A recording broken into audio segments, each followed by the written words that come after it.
नमस्कार, आप देख रहे हैं हिंदी खबर एक्सप्रेस और मैं हूं आपके साथ मानवी ठाकुर। शुरुआत करते हैं आज की खास खबरों से। बस्ती रुधौली वाल्टरगंज थाना क्षेत्र के अंतर्गत पुरैना गांव में शिकायतकर्ता हिंदू युवा वाहिनी निवर्तमान मीडिया प्रभारी अमित कुमार सिंह ने बताया कि आने वाले त्योहार होली पर जहां होलिका दहन स्थान को चिन्हित विगत वर्षों से होलिका दहन किया जाता है, वहां पर बीते कुछ दिन पहले ग्राम प्रधान प्रतिनिधि अली हुसैन द्वारा जलसा कराया गया था, जहां पर खाने की व्यवस्था भी की गई थी, जिसमें मांसाहारी भोजन का प्रबंध किया गया था, जिससे ठीक सामने होलिका दहन स्थान पर मांस की हड्डियां, पत्तल और उसी में जिसमें बर्तन मांस में बना था वो भी उसी में धोया गया था, जिसमें स्थान कूड़े में तब्दील हो गया। उसकी गंदगी देखकर शिकायतकर्ता अमित कुमार सिंह ने नाराजगी जताई, जिसकी सूचना मीडिया टीम को दी गई। मीडिया टीम जब वहां कवरेज करने पहुंची तो कवरेज के दौरान ठीक बगल में मोहम्मद हुसैन के सामने मिला अफीम की खेती। ये खेती मोहम्मद हुसैन के द्वारा की गई है। खबर एक्सप्रेस आज मैं उत्तर प्रदेश बस्ती जिले के अंतर्गत भानपुर तहसील के अंतर्गत पुरैना गांव में आया हूं, जहां पर यहाँ बीते कुछ दिनों पर एक जलसा करवाया गया था और यह एक धार्मिक स्थल है होलिका अग्नि दहन का। तो यहाँ पे लोगों द्वारा ये आरोप लगाया जा रहा है कि यहाँ पे जो यहाँ कार्यक्रम उसके द्वारा यहाँ भंडारा करवाया गया, जो कि यहाँ मीट मांस खा के उस स्थल पे फेंका गया है। और आइए हम यहाँ के लोगों से जानते हैं कि यहाँ का पूरा प्रकरण क्या है, क्या यहाँ की सच्चाई यहाँ के लोगों से जानते हैं। क्या नाम भैया आपका? अनिल कुमार। क्या मामला है? मामला ये है सर, जैसे यहाँ कोई भी जैसे दो धर्म स्थल है, एक मस्जिद के लिए है और एक होलिका दहन के लिए है, तो ये दोनों को एक समान देखना चाहिए। बिल्कुल ठीक है। अगर देख लीजिए उसकी साफ सफाई की हालत और इसकी साफ सफाई की हालत, इसकी जिम्मेदारी हम लोग को एक साल में एक बार काम पड़ता है। ठीक है। तो उसको भी देखते हो, इसको भी देखते हो, इसे ही काम करना चाहिए, उसको नहीं गंदगी फैलाना चाहिए। मतलब ये जो कार्यक्रम यहाँ हुआ था किसके द्वारा कराया गया था? किसके द्वारा? यहाँ का जो कार्यक्रम करवाया गया था जो किसके द्वारा करवाया गया था? ग्राम प्रधान। कौन है ग्राम प्रधान? अली हुसैन। तो यहाँ पर क्या हुआ? जैसे क्या फेंका गया यहाँ पे, यहाँ मौके पे क्या मिला?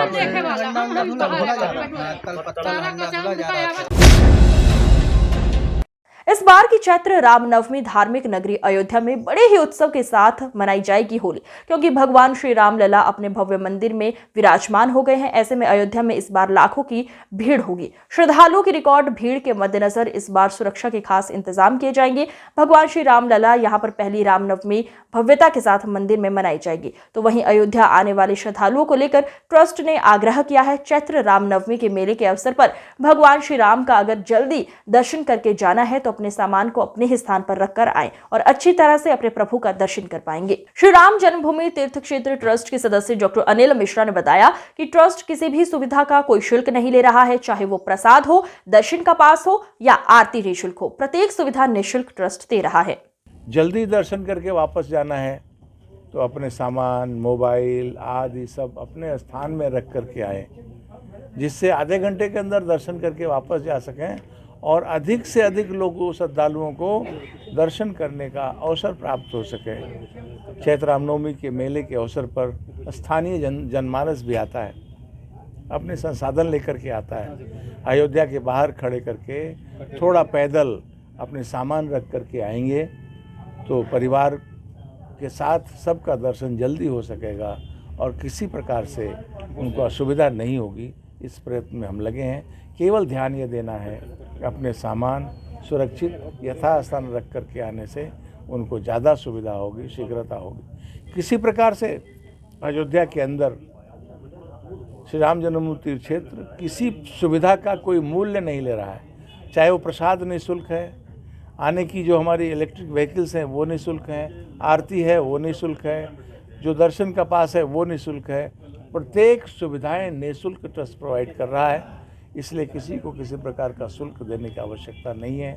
हम सबकी सेवा करने के लिए तत्पर हैं। देश भर के श्रद्धालुओं का स्वागत है, आएँ दर्शन करें, हम उनकी सेवा के लिए तैयार हैं। मंदिर देखिए, आप लोग देख रहे होंगे जब से प्राण प्रतिष्ठा कार्यक्रम हुआ है, लोगों में ज़बरदस्त उत्साह है, ज़बरदस्त आस्था और विश्वास के साथ लोग बाग आ रहे हैं।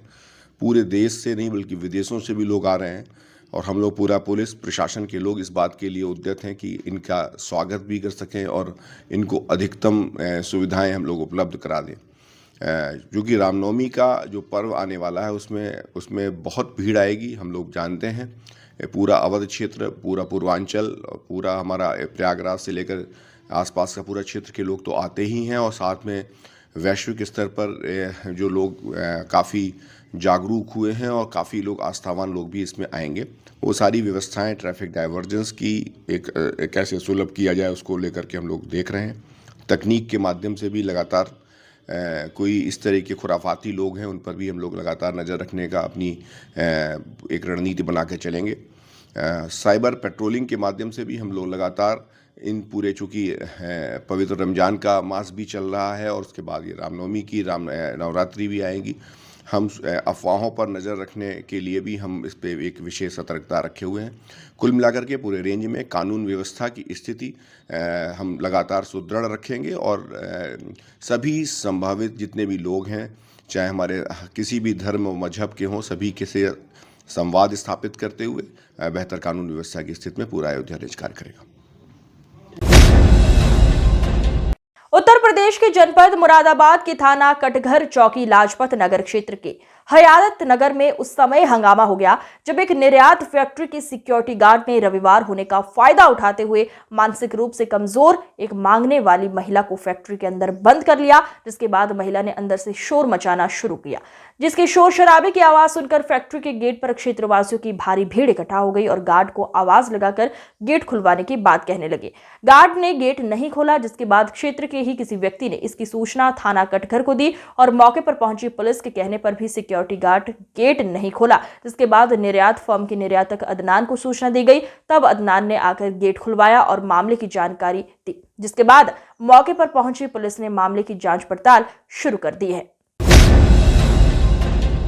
शांति व्यवस्था कायम रखने को लेकर जुड़ावनपुर थानाध्यक्ष के नेतृत्व में निकाला गया फ्लैग मार्च आगामी पर्व होली, रमजान और लोकसभा चुनाव को शांतिपूर्ण माहौल में संपन्न कराने को लेकर वैशाली जिले के जुड़ावनपुर थाने की पुलिस ने एसटीएफ और बीएमपी के जवानों के साथ फ्लैग मार्च निकाला। इस फ्लैग मार्च का नेतृत्व जुड़ावनपुर थानाध्यक्ष कुमार गौरव कर रहे थे। जुड़ावनपुर थाने से निकली ये फ्लैग मार्च जुड़ावनपुर बाजार, बिंदा चौक, छोटन चौक, बिरपुर, पहाड़पुर आदि का भ्रमण किया। थानाध्यक्ष कुमार गौरव ने बताया कि बीते शनिवार को आदर्श आचार संहिता लागू हो गया है। होली का त्योहार नजदीक है, इसके साथ ही लोकसभा का चुनाव भी आने वाला है, इसलिए ये फ्लैग मार्च निकाला गया है ताकि लोग भयमुक्त होकर त्योहार को मनाएं, साथ ही आगामी लोकसभा चुनाव में बढ़ चढ़कर अपनी भागीदारी सुनिश्चित करें।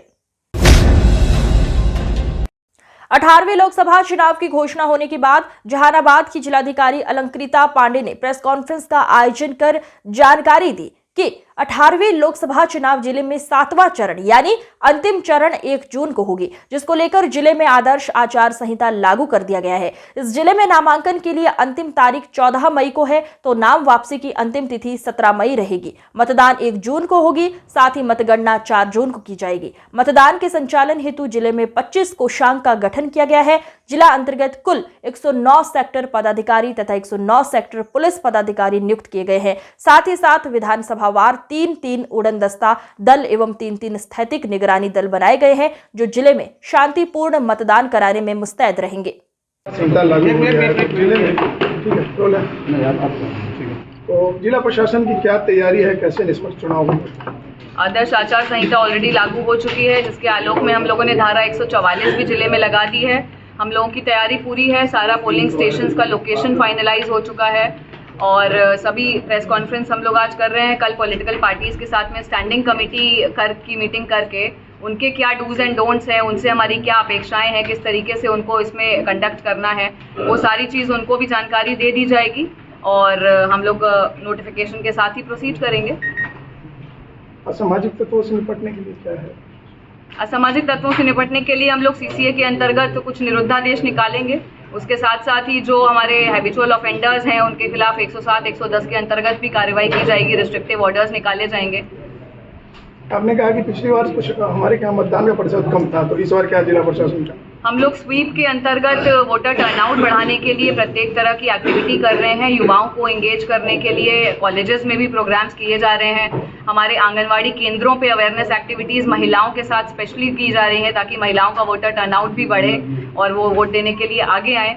बाकी जो हमारे वृद्धजन हैं, जो हमारे PWDs हैं, उनके लिए स्पेशल व्यवस्थाएं की ही जा रही हैं। व्हील चेयर्स का अरेंजमेंट हम लोगों ने पूरा किया हुआ है। उसके अलावा जो एब्सेंटी वोटर्स हैं जो अपने घर से मतदान करते हैं उनके लिए भी पोस्टल बैलेट की जानकारी भी हम लोग एडवर्टीजमेंट्स के माध्यम से एवं स्वीप की एक्टिविटीज़ के माध्यम से दे रहे हैं ताकि वो घर बैठे भी अपना मतदान कर सकें। सुरक्षा को लेकर क्या इंतजाम?